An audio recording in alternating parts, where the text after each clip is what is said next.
Welcome to the Rake. We are back with another special guest today, Brad Owen. He needs no introduction, one of the biggest YouTubers, longtime cash game grinder in Vegas. Brad, thank you so much for joining us. Thanks for having me. This is great. I'm excited. Yeah, we're excited to have you. We're excited to get into it here. You obviously historically have played live cash in Vegas for years and years. Obviously things have been changed up a bit. What are you up to these days, and what are you thinking? I'm enjoying not having to do anything. So I mean, yeah, there's no live cash, so I can't really make YouTube videos of that, which is what my channel is primarily based on. I've been playing a little bit online, and I've been just kind of relaxing, hanging out by the pool, hanging out with the girlfriend and her two little kids, and that's kind of it. Yeah. So you've been playing a little bit online. Have you been streaming at all, or just kind of dabbling? I haven't. I've mostly just been tilting my brain off. So yeah, I'm up a little bit on WSOP, and then I'm stuck like a little bit more on Poker Bros, this app I've been playing. Gotcha. Have you been focusing just on cash online, or have you tried to transition to MTTs? I've only been playing cash. I should probably play some MTTs. I know, Marle, you've been playing some MTTs, and you've been streaming that and Marnie's been streaming some. Yeah. Yeah. Marnie, for those of you who don't know, is my British friend who is new to poker, but she's good so far. She's been great, and she's been streaming on my Twitch channel. But yeah, I personally just think I don't like tournaments. I think that you and I have a similar background and feeling about tournaments that we just can't. And not doing well in them? Yeah, just like the fact that we just brick literally forever. But it's put in perspective for me, like how silly live tournaments are, because, I'll play like 12, 15, 20 sometimes in a day and cash like 2 of them sometimes. And that's like normal, I hear. So, it's so kind of discouraging playing live because you can't get the sample, Yeah, but that's always good when you like play online and you're playing smaller and you run bad for that stretch of tournaments. And I'm like, oh, I'm really happy that wasn't a live 6 months out of my life of like bricking expensive tournaments. Like sometimes playing online and just having a bad day, and you're like, wow, I feel like I've like taken all the beats that I would have taken over like a much longer period live. I wish it worked like that. Are you playing MTTs right now, Jamie? Yeah, I have played more poker in the last 2 months than I probably have in the last like 4 years combined. I've played every day like 10 or 12 hours, and I'm really tired, but also I don't know. I've been waiting for poker to feel like this again, where it feels worth putting the time in, and there's enough new players, and like I feel like studying again. It's really weird because I'm like, I know that this virus is horrible for everyone, and like most people's jobs have gotten way worse, and then it feels guilty, but like poker has definitely gotten better for online grinders. Yeah. I mean, you, Brad, you did the 888 thing in Madrid right before this all happened. Were you planning on kind of doing more tournaments before this happened, or was that just a coincidence? I would love to get good at tournaments. And so 888, just kind of like 2 weeks before that Madrid thing happened, they invited me to go out there, and Andrew and I were already planning on being in London. So I happened to have like a 1 week or week and a half break in between London and like something else. So I was like, oh yeah, that's great. I'll just go to Spain. And I really do love playing tournaments. I wish I was good at them. And that would be great. Like I would love to be like a known live like tournament crusher, but that hasn't been in the cards literally so far. Yeah, it's probably just variance. I find that the people who are like really good at cash and like disciplined cash game players are good at tournaments too. You like write yourself off to like played 10 tournaments, didn't win any of them, I suck. I'm like, man, you might have to play for 2 years before you win like a good tournament, or that you even get a decent enough sample size if you're playing live to know if you're any good or not. So I don't know. I don't think there's no like magic to tournaments except for learning a little bit of like the short stack plays. I think maybe cash players are a little bit like not aggressive enough late in tournaments, but I don't know. I feel like as soon as poker picks up again, you should just play more live birds and see how it goes. Yeah, I think that'd be fun. I mean, you both go out to the Run It Up events, and those are fun. I like doing those. I like taking shots and like a handful of things there. And then I play maybe like 10 other tournaments throughout the year, and that's about it. So I definitely need to actually put in some volume at some point if I want to get good and get some results. Mm-hmm. Have you thought about what do you think about the timetable of Vegas opening up, and what's your plan? I'm pretty nervous for poker out here in Las Vegas. From what it sounds like, they're going to open up four-handed, and a lot of the casinos on the Strip aren't going to be open right away. So I know with MGM, they're planning to open Bellagio and New York first, and New York doesn't even have poker. So I know Venetian and Palazzo are planning on opening, I think, beginning of June. So Venetian has poker, but no one really enjoys playing where Sheldon Adelson, they've just kind of messed up their reputation within the poker community with how they run tournaments and various other things. But yeah, there just aren't a lot of options. I don't know what Wynn's time frame is, but I imagine I'll be playing at Encore and Bellagio, and I know Red Rock's opening up, but it's going to be four-handed. I don't know how many people are going to be excited to play. Everyone's probably going to be wearing masks. It's just going to be like a whole different feel. So I'm not really excited for when poker comes back to Las Vegas. I think it's going to be a long time before it's back to normal. What do you guys think? Yeah, sorry. Sorry, Marle. Go ahead. For the mugs and everything, I'm sure you guys had a lot planned. When do you think those will get going again? I don't know. I think I'm ready to go play live poker. Like, I kind of want to go to some of these states that weren't hit as hard in terms of like how many people were affected per million. Like Texas, they have a lot of cases, but they have a huge population. So they weren't hit really that hard compared to some of the other states. Obviously, like, the Northeast is all messed up. So I don't plan on being up there for a really long time, and I don't plan on being in Chicago for a while. But I kind of want to get back after it almost as soon as possible. But I think Andrew is happy to kind of just wait until things simmer down more, which is completely understandable. Yeah, I can't imagine.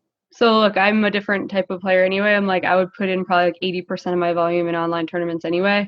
And just the random time, just go to Red Rock, go to Bellagio, the Wynn or something like that. So I'm not missing it quite as much. Like, my life didn't change quite as much as it did for you guys with like meetup games and stuff. But I just like can't picture a casual person putting on a mask, sitting down at a four-handed table, the plexiglass things. It like completely kills the vibe of like the social aspect of the game. Like, I think it kills it for a rec player. Like, I think people who are like, I'm a live cash player, this is how I make my money, they'll find a way to be like, it's fine, like, this is what I have to deal with. But someone who's just like going for entertainment and to gamble, like, I can't imagine them sitting there and going through that. So I don't know, like, how good do you think the games are going to be? I don't think that they're going to be very good. Vegas games in general, I think they're some of the worst cash games in the U.S. You have every pro in the world who moved here, in the last like 20 years. And now there's casinos opening up all over the U.S. So there's not a real big incentive for tourists to come in. People always say like, oh, Vegas is great because you get the tourists to come in and they're drinking and you get to play against them. But why would you not just want to go to where the tourists live? Like, why would you not want to go to Florida and just play with 100% Floridians? That sounds great to me. Or LA. Like, LA has been great. The few times I've gone there, like Gardens, the poker was fun. I don't even think the players weren't like horrendous. It wasn't like, oh, free money and that's why I love playing here. Definitely was softer, but also just the atmosphere was like people having drinks and like meeting up with the regs that they actually like. I feel like in Vegas, the regs are just like grumpily staring across the table at each other.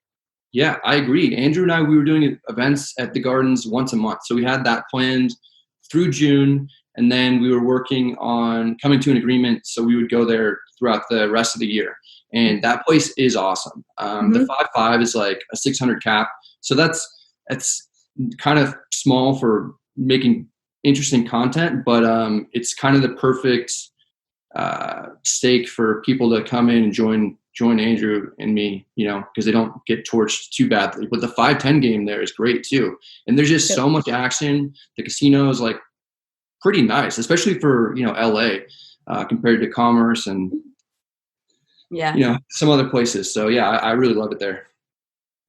That just made me think of, I saw like sometimes like people who come to your mugs and stuff, I've seen on like Twitter, they'll like be like, oh, you guys are just like hustling and you guys are just, you guys are just getting us and stuff. Like talk a little bit about that. And like, obviously you guys, we always try to win, but talk about the vibe at these games and like, I don't know. Yeah, it's usually people coming pretty hard after us. So they want to get on the vlog, so they're out there trying to bluff and call us light, and it kind of forces me to play tight, just because that's like the optimal strategy. And for me, I always want to win, especially if I'm videoing. I hate losing in general, but particularly if I have to make a video on it later. Yeah. Andrew's a little bit different, so he's really happy to widen his range and kind of get involved with as many people as possible. So he's playing like a lot more like 2-gapper and 3-gapper hands and stuff like that. But yeah, we're getting pretty drunk the whole time. So we're not in our best form.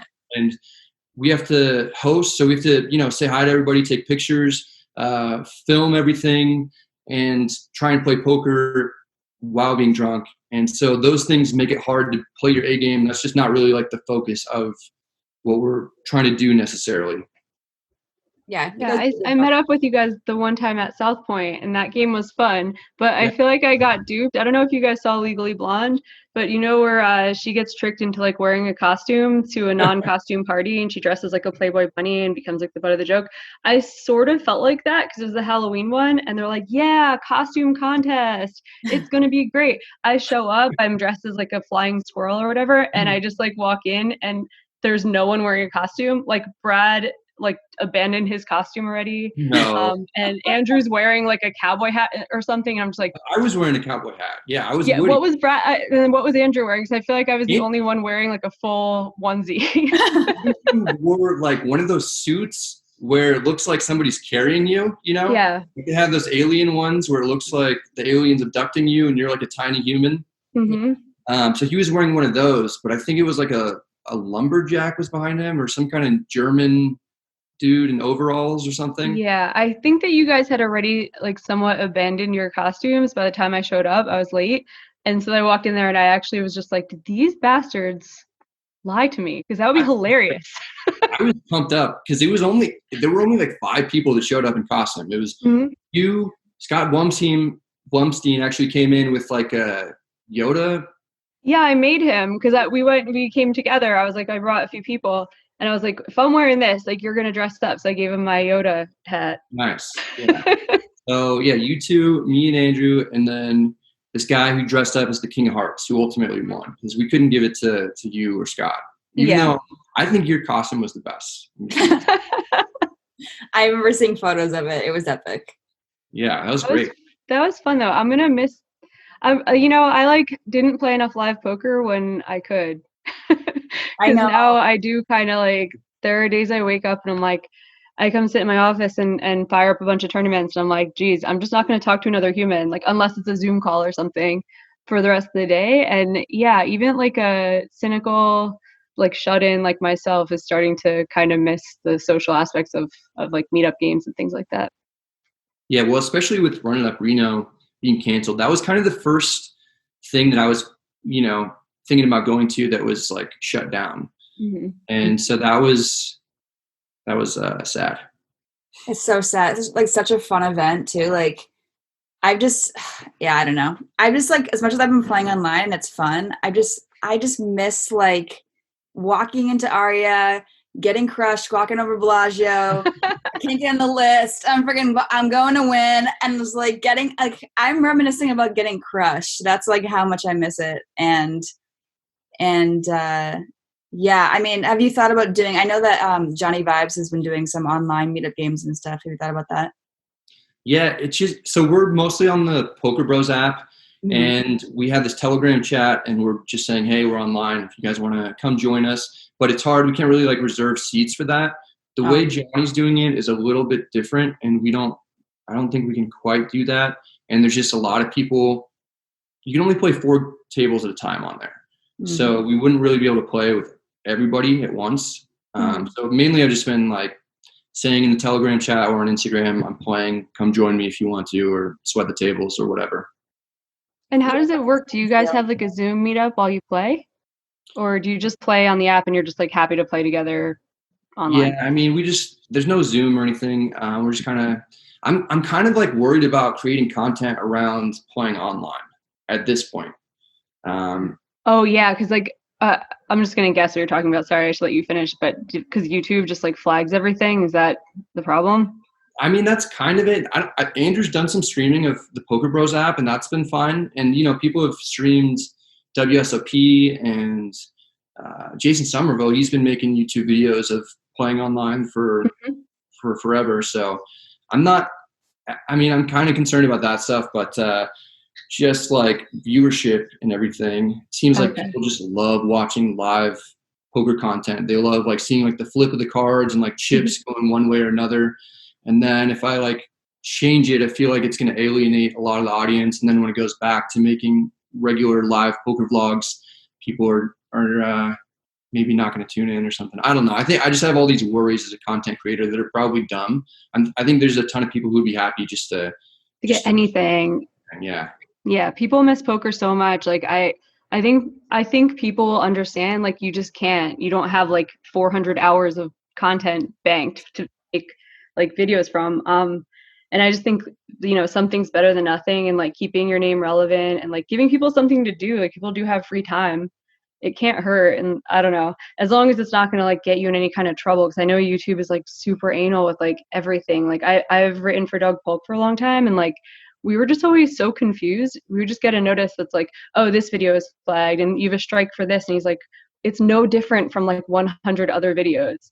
And we had no idea why. And it's like, YouTube is so opaque with their decisions that it's like, okay, you're on thin ice, but you don't know why. So you can't really like correct your actions. Yeah, it's ridiculous. Marle, you've been someone who has pretty much escaped all that stuff somehow. We had a theory, Johnny and I, that because I'm an idiot and I'm in the peoples and blogs category, as was he. We had a theory that was why I think he debunked that. That's not why. Yeah, I don't know. Honestly, if anything, I should have been banned a long time ago. Like my videos, some of them, like they border on prostitution. Like, I don't know how. I don't know how I am still alive and kicking on there. But yeah, I don't think there's a rhyme or reason to it. I saw that Jeff Boski this week had again another. It's just so fucked up. I mean, I don't think there's any rhyme or reason to it. I think it's some algo. It's the same algo as why I always fucking lose online. It's the same algo. Yeah, I can't figure it out. Jesus. But I don't know. I honestly don't know, and it's worrisome going forward. But I know that you made your infamous cat rap video. Obviously, we have to talk about that. I got to play a very small part in it, as did Spraggy. What made you want to do that infamous video? Let's see. I did do one before with my other cat, Cosmo. And so I've had this cat for a year. He's actually getting neutered today, so it's a big day for him. Oh. He's not here right now, but I have to pick him up later in the afternoon. And I just thought it was time. I need to make another cat rap. And he needed his own rap video. Otherwise, it wasn't fair. Wow, you should do a follow-up post-neutering where he sings in a higher pitch and sings about like finding his sensitive side and stuff like that. That's a great idea. How's Crouton doing? Crouton's great. Crouton, it's funny, he's like happy because he's got his parents home all the time. I made a tweet and I was like, a super genuine tweet that like his life has been good since he hasn't seen a suitcase in 2 months. He would just sit next to the suitcase and like put his head on the ground and look up. Like he's a really smart dog and just like very, very sensitive. But the one thing that sucks is that obviously we can't have any friends over, and our house is like the house where people would come over, grind poker, we'd like barbecue and stuff like that. So I've he never hasn't seen to a Jamie Kerstetter barbecue. So well, once we're allowed to interact again. I didn't know you were having these things. Yeah. And my poor dog, like he's such a people dog, and like he hasn't seen any of his friends. So he's probably like, why doesn't anyone like my parents anymore? No one's coming over. Yeah, but I don't know. It's been good for dogs and kids, right? They have their parents around yeah. at all times. Yeah. Well, particularly animals. I think they get like, they're the big winners of this whole thing. I think kids, it's still tough. Like my girlfriend, she has 2 daughters, and they're, not seeing their friends or anything really. Well, my girlfriend's oldest one just turned 9, and she had a birthday and like couldn't have a party. So we tried to make it as special as we could, and we had a good day, but it just wasn't the same as like a normal year.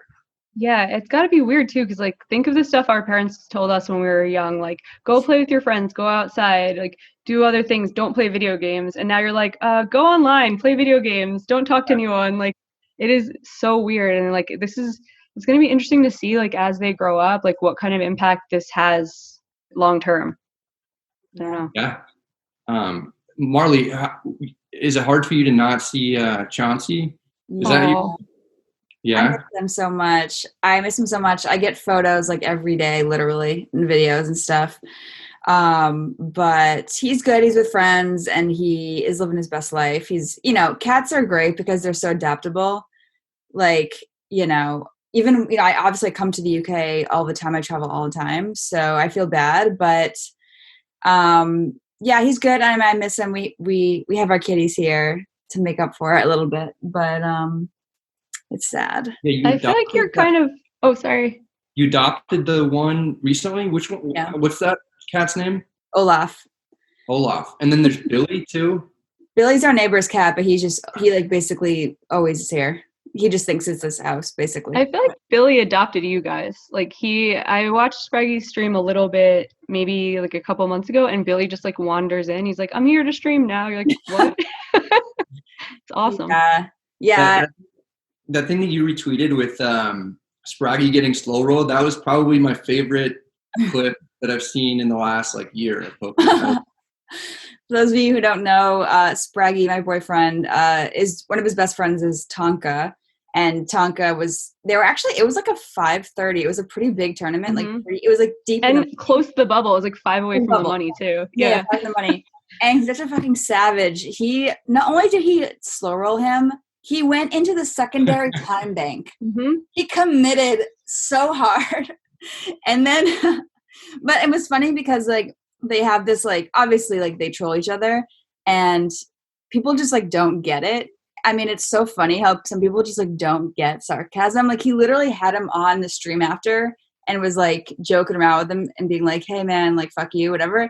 And people are in the chat like, "Whoa, so you guys have beef, man?" Like whatever. And so he's like, "No, dude." Like they just don't get it. So yeah, that's not how slow rolls work. Slow rolls are for people that you're good friends with or that you hate with a fiery passion. Yeah. Like it's a very polarizing thing to do. But what I thought was funny is like, Spraggy, come on, like that's gonna be a slow roll like 95% of the time. As soon as it hits the bank, especially the way the hand played out, I'm like, when it hits the bank, you're like, oh, this is no good. And he's like, "Don't roll me." Oh, he's not rolling me. And I'm just like waiting for it. Well, you can see like a smile like come over his face. I felt like as time went on, more and more he was expecting it. Kind of. I don't know. That was kind of my read on it, though. Yeah, I think. Yeah. You know how Sean Deeb's like really well known for slow rolling and like on poker night he did it like every single time. I feel like at some point can't you just really not do it anymore? Like anybody thinking at all is aware that you're doing it. Like I think it kind of loses its luster after a while. I don't think I've ever purposefully slow rolled anybody ever. I should put that into my repertoire. Andrew, how have you not slow rolled Andrew at some at some point? When I saw Spraggy get slow rolled, I was like, I have to do this against Andrew in something at some point. And and if he did it to me, I think that'd be totally fine as well. So I got Andrew super good. One of the meetup games at Run It Up Reno, we were playing 2-5 or 3-5, whatever it was. And I had just learned about the skinny, and I skinnied him. The skinny is the 3-deuce, off or suited. And I called the 3-bet pre, and I skinnied the fuck out of him for like $1,000. And I was like super excited, and I was like, I skinnied him. And then I look at him, and I'm like, Andrew's so nice, you can't even like feel good. Like there are some people where you're like, you do it to them, and you're just like, oh, that was so satisfying. Andrew's just like, nice hand.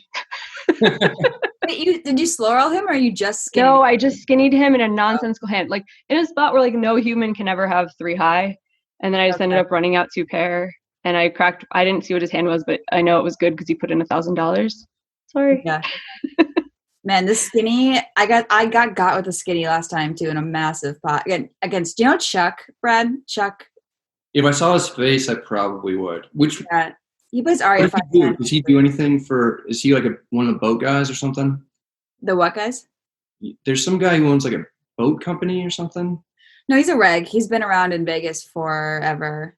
Plays really only 510 Aria now. He's like no social media or anything. He's like the most hilarious guy ever. You probably would know him. But he got me good with the skinny this last week. Dude, I fucking love Reno.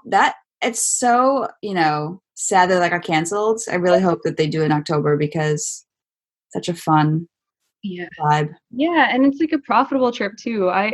That's why I really like Run Up Reno. I really like Run Good events because they're like fun focused, but then also there's a few good tournaments and the cash games are good. And it feels like it's like a work vacation instead of other places I like drag myself to where I'm like, I really should play this event. This is a soft event, whatever. And I just like feel like Reno is just the best of both worlds. I don't know. I think that one will come back. I think there's enough demand for that. There's just not a lot of that in poker where it's like fun based.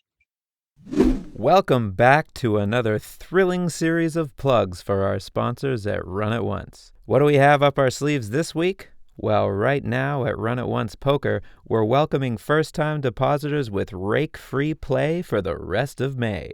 That's right. Anybody who makes their first deposit from now until May 24th will automatically be eligible for 100% net rake back for all of their play for the rest of the month. For full details, hop on over to once.run/no-rake. And if you're looking to improve your game before taking advantage of that promo, head on over to Run It Once Training, where you can learn from poker's coolest Phil, Galfond, and a stacked stable of other world-class professionals. Sign up now through once.run/learn, and you'll get free access to 3 of their elite-level videos. Now, let's get back to Marle, Jamie, and this week's guest, Brad Owen. I wanted to ask you about the kind of, I don't know what you want to call it, but the giving back you did for the dealers and stuff. Yeah, that was something that has been kind of ongoing a little bit. It's been cool. I mean, everybody needs I'm just so concerned about dealers in general right now. But particularly in Vegas too, I just don't see how it's going to come back to normal out here. But there's just a ton of really good dealers who are deserving of some help and in need and things like that. So I posted something on Twitter saying I was going to give $200 to someone's favorite dealer. I just needed to know why, and they needed to be tagged in it. And then there were just tons and tons of dealers who were tagged, and there were a ton of funny stories or heartwarming stories. And I just thought to myself, I'm super fucked here trying to pick one person. Mm-hmm. But luckily some other people pitched in and they just donated completely on their own. They're like, hey, I want to donate $200 as well, or $100 or whatever. So I realized I couldn't be outdone on my own Twitter post. So I decided that I would increase what I was donating to $2,000, and then we had $3,000 altogether. And I picked 10 dealers to give $300 each to, and then a few people joined in after that, like Tony Miles, who got second in the main event a couple years ago. I had no communication with him prior to this, but he saw what I was doing. He's like, hey, I want to help too. Pick, 3 other dealers who I'll give $100 Amazon gift card to. And so there's some people like that. And I mentioned that in my last video, and then several other people donated 600 or 700 more. So I just recently gave 4 more dealers $200. And someone reached out saying that they wanted to build a poker table that had kind of different things that were about my vlog on the felt.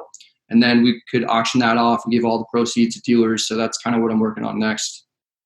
That's really cool. I think it's awesome that I know the poker community sometimes can be sketchy and shady, and all those things are true as well. But I think it's cool that we take care of each other too. I think that's really awesome. I think even if $300 is going to help a little bit, and it's not going to solve their problems, but it shows them that you care about them. It's it's just creating a better atmosphere when we all go back to it, that we didn't just go, whatever, I'm going to get mine and you worry about yours. And Like right now we're doing the Keep the Lights On pledge charity drive thing for Poker Media, because same thing with those guys. They just, like, they're gig workers, so they don't get, they're not full-time employees of anywhere, so no one's taking care of them. And we raised like $30K. Like, people came out of the woodwork. Like, we were trying to raise $1,500 a person, me, Jeff Platt, and Golden Blazer. And people came out of the woodwork to help, like unbelievably generous donations from people in the poker community. And I feel like that helps a lot when there's times like where bloggers are like, hey, all people do is complain about the hand histories being wrong, or like it not being interesting enough and stuff like that. And it's like, look, we do care about you. Like, yes, there are squeaky wheels all the time in poker that say, you got my hand history wrong. But for the most part, like, we are all in this together to like make this a better community for us all. Yeah, I agree. I think that probably the poker playing population is just a lot nicer and a lot more caring than we get credit for. Because people look on social media, and that's where, like, I'm guilty of that too. Is like, I'm reading Twitter, I'm like, man, there's so many assholes. And like, there's a lot of nice people who just quietly go about their lives and they don't waste their time on social media, and they're part of the community too. And like, yeah, some of those people too came out of the woodwork to donate. Like, they heard secondarily, not even from social media, that we were doing this. Like, Brandon Steven gave $5,000 to this. Yeah. So yeah, there have been just like some incredible people that are helping out now. And like, I don't know, it's like really hard because I think some people are afraid to even say they need help, because they don't want to admit like, oh, I didn't have the money to cover this. But I'm like, that's a lot of people in America right now. There's like no shame in like struggling right now. Yeah, we definitely protect our own. I feel like people in poker are very petty, myself included, about little like stupid bad beats and shit. We get like very petty and very heated over little things. But I think when it comes to big issues, I don't know, we saw it with the Mike Postle thing too. It's like, we just really come together, and you see it with so many charity events. I got to be in 2 of them, and just like they're popping up every week, constantly, celebrities involved. So it's good to see. It's good to see, and I hope that it continues. Yeah. So with the charity stuff, I'm amazed at ACR. I know this is a Run It Once podcast, but that how did they get all those big names to do that? Like, that's insane. Weren't you? And I'm coming from like a legal background. I was like, damn, that's brazen. Right? Because you're operating in like a like somewhat gray area already, and then you have people like Matt Damon and Ben Affleck and like all these massive sports stars and stuff tweeting about it and being like, check out ECR, we're doing this charity drive. I just look at Phil Nagy and I'm like, that dude has the biggest balls in the whole world.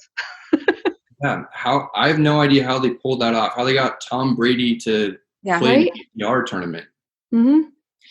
Well, I don't know that maybe all the celebrities are educated on the state of online poker. So maybe to them, like, they don't know, but like, it definitely brings some, like, I would think too, like, unwanted attention. Like, if you're Phil Nagy, aren't you kind of like, I would think, but I don't know. Like, maybe he knows something we don't. I don't know. That he's not scared. That's all I know. That man is not scared money. Yeah. Well, from my understanding, it was just a complete thing for charity. So there was no monetary prizes. Ebony Kenny won it. Yeah. She won one of them, and she got nothing. Just like sad to win. I think it was a 10K buy-in, $1 million guarantee or something, and then take first in it and get a trophy, and that's it. But I'm sure she was happy to just be a part of it. And it is kind of cool, like, no matter what, just to win and to beat like Matt Damon, Ben Affleck, and all those guys. Yeah. That's like better than money. It's to just be like, no, it's not. A tournament with I don't know, a tournament with like all the most like famous people in the world, and you just get to win it. I don't know. It seems pretty sweet to me, but it is cool. Yeah. Yeah. I don't know. Dude, Ebony's a boss. So let me see. What else do I want to ask you? I guess I feel like you must get this all the time, but I get it all the time. Even in my like Twitch chat now, it's just like the common questions is like, what bankroll do I need, and what do I do, and all these things, and what sites do I plan? What would just be like a quick advice for somebody? What's your like elevator pitch to people, like for people who are like just starting out and maybe considering like playing more serious?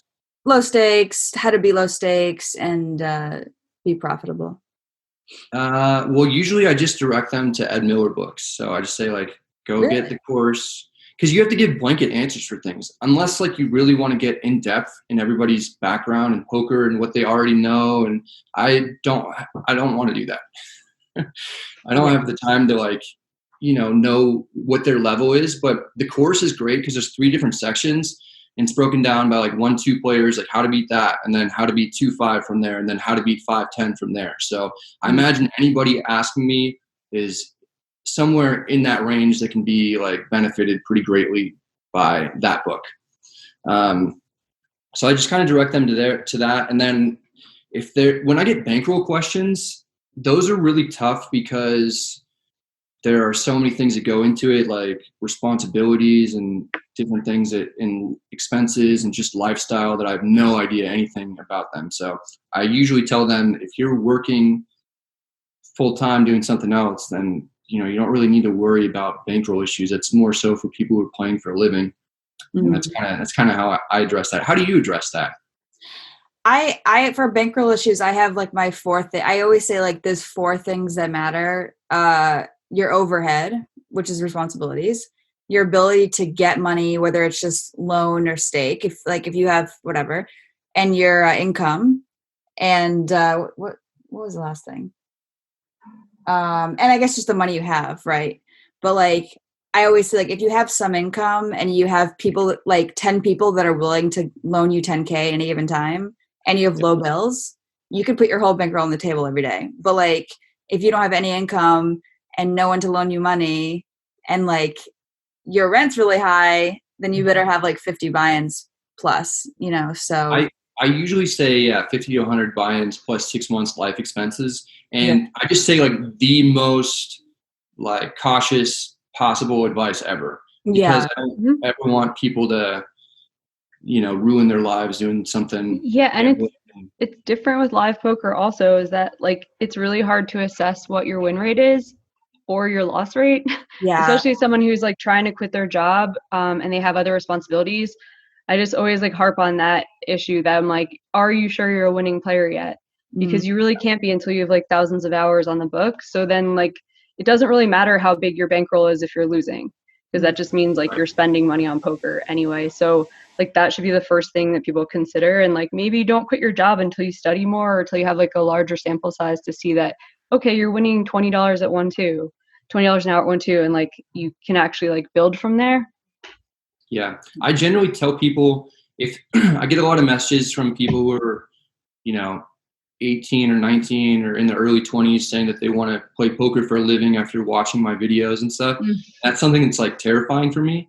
And so in those instances, I generally tell people to just not play poker for a living and just keep it as a profitable hobby, because it's a lot more enjoyable. And since I have no idea what their skill set is, it just seems like the most responsible answer I can give. And anybody who is deterred from that, like they probably weren't cut out for poker anyway. And anybody who still wants it and still goes after it, like they need to know that poker is hard to do for a living. And so if they stick with it, maybe those are the people that are, going to succeed and maybe work harder. Yeah, I think there used to be some kind of like stigma around having poker not be your full time. Like people are like, oh, are you full-time poker pro? And people always wanted to say yeah. And now I feel like I'm proud and I can be like, not really. Like I'm putting in tons of hours now. So now I would be, but like 6 months ago, I'm like, no, sometimes I get to commentate. Like sometimes I'm doing some other stuff. I'll like promote for an event. Like that feels good to me to be like writing social media for companies. I think that like I'm proud of having a balance now in my life, where if it was 5 years ago, I would have fought tooth and nail to be like, no, every dollar I make comes from poker. And I try to give people that advice when they're asking about being full-time. I'm like, it's pretty cool to not be full-time. Like, it's cool if your side hustle makes you $30,000 extra a year and poker's your side hustle. And like, I don't know, like there used to be more glamour to the idea of like being a full-time pro that like, I think it kind of lost that a little bit now for me anyway. Yeah. I think that like once you've been there and you've been in the trenches of like grinding it out, like it loses its kind of romanticism. It's like when I hear that someone has like income from poker or whatever, I'm like, oh wow, how'd you do that? Like, how'd you not, how'd you do that? You know? So I don't know, but I think that like, it's one of those things, maybe you have to kind of you have to experience it and come out the other side, maybe. And you know, it's like, I don't really know what I say to people in that stance, like, because I do think that like, I don't know, it definitely makes you a better, tougher person going through that. So Yeah, I'm picturing what you were saying about wandering the strip after like losing. yeah. And that feeling, it totally sucks. It's like fun to have gone through that, or like driving home at like 10 in the morning where the sun's like hurting your eyes because you've been up playing for like 14 hours and you lose. Like going through that makes me feel like I'm like, all right, I'm like a tried and true like real veteran of poker. But also I don't want to do that for my life. Like I don't want to be 60 driving home like the sun's burning my eyes after losing like money I need. I don't know. I guess it's cool to have gone through it and have that like rounders type background, but also like, no, as I'm getting older, I'm like, nope, I want to like sleep. I want to be like a healthy person and not like this crazy, like driven grinder. I don't know. Where are you at with that, Brad? I feel like you're like young-ish in poker, right? Like you're not, I don't know, like I know you've been playing for a while, but like I feel like, have you been hardcore playing for a long time, or is this kind of new?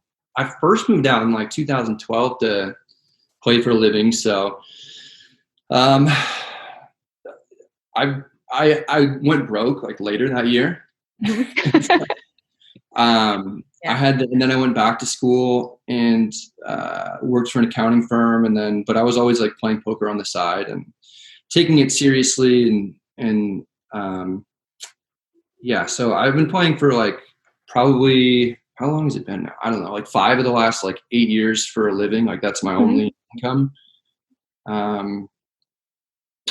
But yeah, I'm really happy to be doing like this vlog stuff. For me, I still like really do like the idea of having most of my income come from poker, but that's just not the case anymore, just because I'm like busy. And as things get more and more popular, there's like, I'm able to make more money from YouTube and from hosting poker events and all that stuff. So, I mean, that's awesome. And I'm really happy with that. But like, I would love to just be crushing like high stakes or whatever, but that's just not happening for me right now. And I need to improve, and a few other things have to happen for me to get to that level. But I should just be like studying more, and I'm just not. Like, I'm just more interested in doing other stuff rather than getting better at poker. And in the back of my mind, I'm always like, oh, I do want to get better. And then I don't actually put the time in. So. I understand that. I've turned a corner recently with just grinding so hard makes me want to like beat people. I have that like drive again where I'm like, I don't want to sit here and make like $10 an hour. I want to like really beat people. And like, so I've been studying more, but I languished for like 2 years where I felt like just making progress in other areas of my life was making me happy enough that I didn't have to make it in poker. I'm like, oh, I'm podcasting and commentating. I'm like trying to do other stuff and writing. And those things were being fulfilled. So I didn't feel this need to like go crush souls at poker. But it's like super hollow when you're playing a lot of poker to just be like, oh, I'm kind of just like skating by. Like it doesn't feel that good. And especially like I started to feel like a fraud when I'm like making content and I'm not actually feeling like I'm a good poker player. I'm like, I feel like working on being good will make everything I do better. That's how I feel too. I mean, I'm losing right now playing online cash games. And I literally just said that to my girlfriend the other day. I was like, I feel like a fraud. I'm recommending this app that I'm a loser on. And that is not a good feeling. And I don't want to be making like 2-5 videos for the rest of my life. I want to be as helpful as I can with, the lines that I take in the videos. And I want to be playing bigger and make the content more exciting. And it's just more exciting for me to play bigger. Luckily, that's the one really cool thing though, is that I can take shots, and then if I video it and I lose, I get a rebate from YouTube. Yeah. And you can also have like, look, people can also learn from your mistakes. Sure. Like I talk pretty freely about things that I've like done that were stupid, like shot taking. I had a pretty good bankroll at one point, and I thought 40K in a roll was enough to be like playing a $3,500 WPT and then going to grind 510. And I would be like doing things like that on the regular. And it was because I knew like I could go back and get a law job if I needed to, but I'm like, this is the kind of thing people should hear about when they think, oh, maybe I want to be a poker player, and like, tell me about it. And I'm like, here's the dumb things I did. Maybe don't do this. And like, I don't know, if you're losing and you're getting your rebate, and then you could also talk about like how shitty it feels to be like, well, I lost 5% of my bankroll today. Don't do that.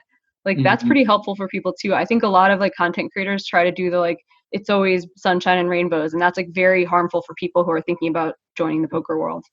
I agree. Yeah, I've always tried to do the best I could to just be pretty honest about the good and bad things that I do. So it is fun either way, whether or not I win.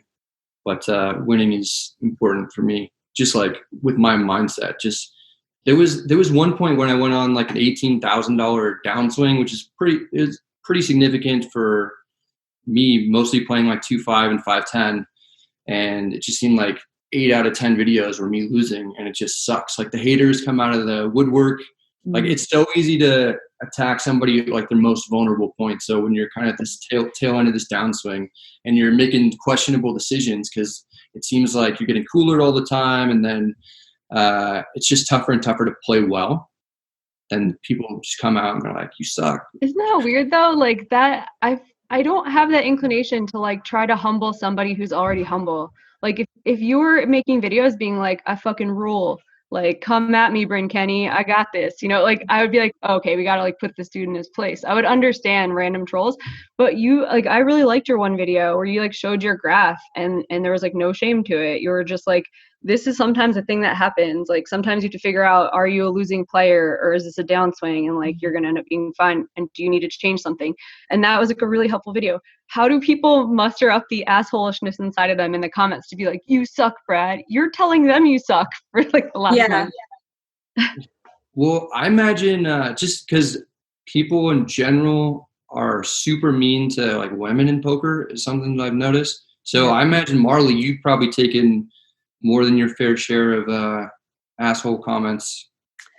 Yeah, I mean, it's also, you know, I realized I've kind of chosen that path personally. Like when you make videos about fucking people for steaks, like even though in my mind it's like so sarcastic and like, you know, I mean, I was like, and I kind of like assume people know me too. I'm like, oh, everyone knows that, like whatever. But you know, when you I set myself up for it a little bit. So it's kind of my own fault to a degree, but yeah, I mean, I think it's bad for everybody. People just love to troll. I mean, Spruggy gets it so bad too on his channel. Oh my God. He made it into a sport. Like I like his personality. I really do think he has like the nut personality for Twitch where he's just like, he riffs off of people being shitty to him. Yeah. Like where he just like rage quits the stream and it's like, it's a joke. He'll tell them off too. Yeah. But it's constant and like, it's, you know, I guess for me, it's different. Like, no, like I had a couple of friends like told me like, no one really comes to me for like answers, like how to play good. So the feedback I get isn't usually like, you're bad at poker. It's usually like, you're ugly or like, wouldn't fuck you or whatever. Because you know, that's what you're after when you make these YouTube videos. You're trying to find as many dudes as possible who would fuck you. Yeah, exactly.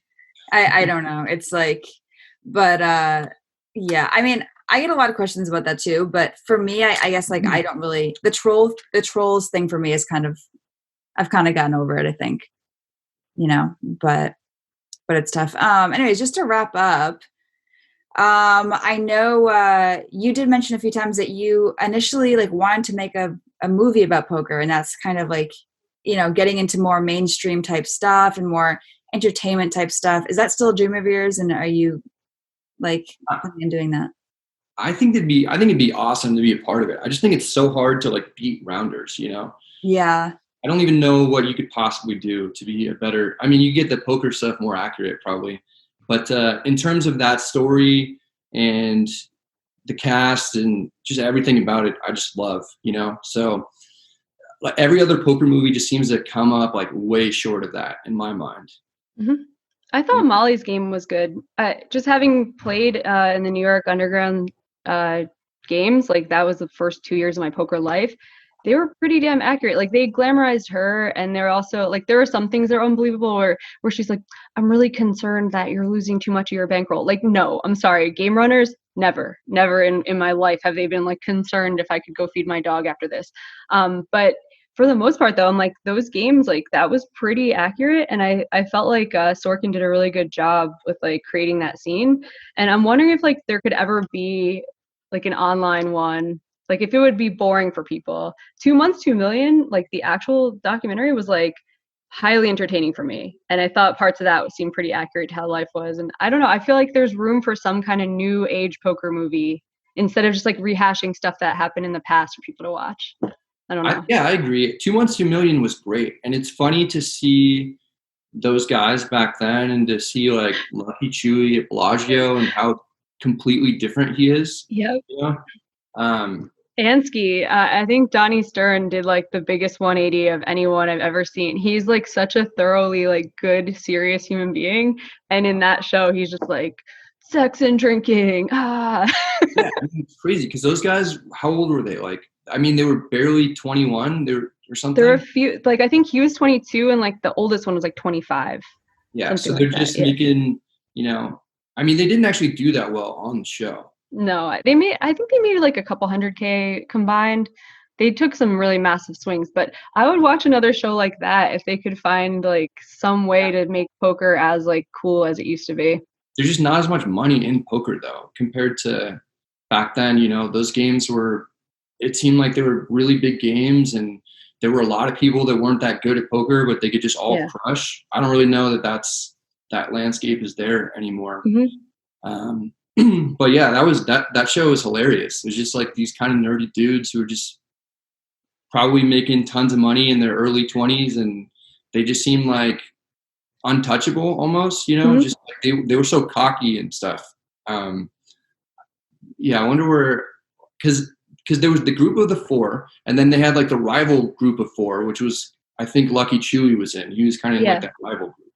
Yeah, A.E. Jones and a bunch of those guys. Yeah, and I don't know, like maybe it's just because like we're still so in poker that it does seem interesting to me still.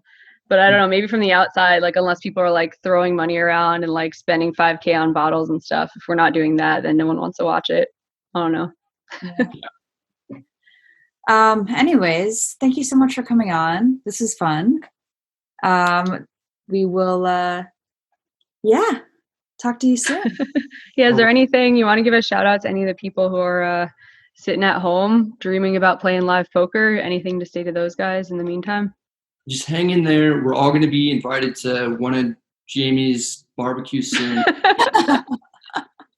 And I'm going to be partying very hard when this is all over. I'll tell you that. I can't wait. Oh my God, that's a great idea. Like that's why I've been training myself with like a little bit of wine like every single day of my life to make sure my liver is in like tip top shape for when we're allowed to just go out and get wasted every day. Yeah. Nice.